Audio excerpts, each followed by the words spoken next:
মৃত্যুর মুখে থাকা এক ভক্তকে বাঁচাতে ভগবান জগন্নাথ নিজেই ডাক্তার সেজে এসেছিলেন। এক গ্রামে একজন অগাধ ভক্ত থাকতেন ভগবান জগন্নাথের। প্রতিদিন ভোরে তিনি শুধু বলতেন, হে জগন্নাথ, তুমি আছো বলেই আমি বেঁচে আছি। একদিন হঠাৎ তিনি মারাত্মক অসুস্থ হয়ে পড়লেন। ডাক্তাররা দেখে বলল, আর খুব বেশি সময় নেই। ঘরে কান্না, চারদিকে হতাশা, কিন্তু আশ্চর্য, ভক্তটা শুধু হাসছিল।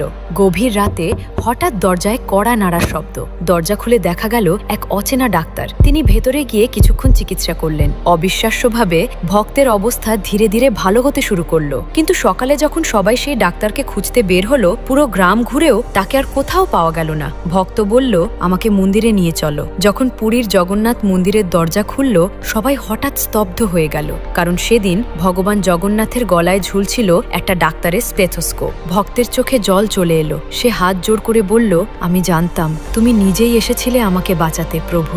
আপনি যদি বিশ্বাস করেন ভগবান কখনো তার ভক্তকে ছেড়ে যান না, তাহলে কমেন্টে লিখুন জয় জগন্নাথ, আর এই ভিডিওটি শেয়ার করুন আপনার মতন একজন ভক্তের কাছে।